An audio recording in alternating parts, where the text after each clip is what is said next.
I phoned the general. Before I could even say hello and how are you, he said every word is true and more.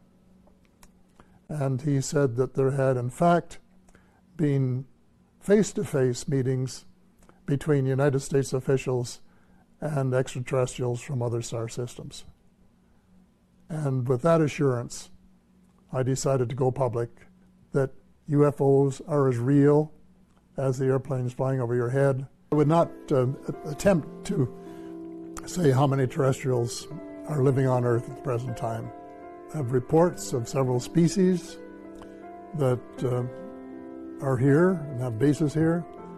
There's one species that looks something like a praying mantis. And then the short grays or the tall grays look much different. They look more like humans.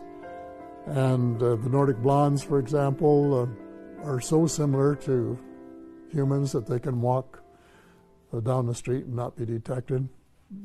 None of them are exactly the same. They are way ahead of us in medicine, agriculture, and still, I guess, presumably in technology.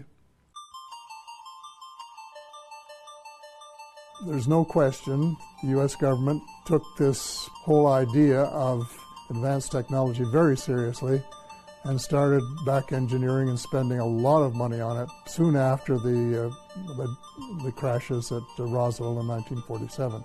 They have a very interesting way of keeping things quiet, and that is everything is on a need to know.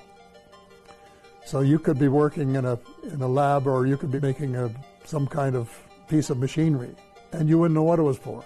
And then the guy that gets it, he would only know what it fits into. And this goes all the way up to the ladder. The rating was higher, the security rating was higher than for the H-bomb. So one of the top, and still is. That's the way it works. Which technologies are you certain that have been shared with us from extraterrestrials?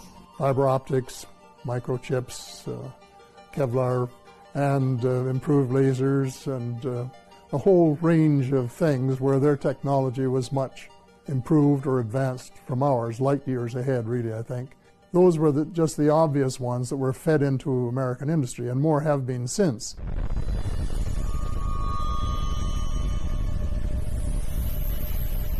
There had been lots of visits to Earth, probably going back thousands of years, but the level of activity took on a new dimension after the first atomic bomb was set off at New Mexico in 1945.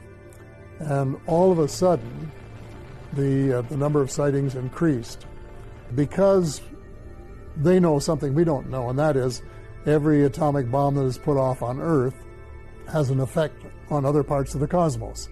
They were concerned about it. The children are playing with matches. They're afraid that we're going to blow up our planet so that it would be uninhabitable both for ourselves and for visits from them. So they came down in larger numbers and have been taking inventory of all the American bases, the Russian bases, Chinese bases, all of the bases, doing inventories, finding out exactly where they are, where the nuclear installations, the power installations are, and all that sort of thing. For what purpose exactly, I don't know, but so that they will have the information on tap if we should start doing anything silly, that they might in fact try to intervene. There are a couple of well-known cases. There was one in western United States where a UFO was looking at their intercontinental ballistic missiles and putting them out of action. This was despite precautions and fail-safe devices that were designed to make sure that that never happened. So this, of course, was a matter of great concern to the United States Air Force, and they spent months and months investigating it and trying to figure out what they had to do to if possible, to protect the invulnerability of their bases.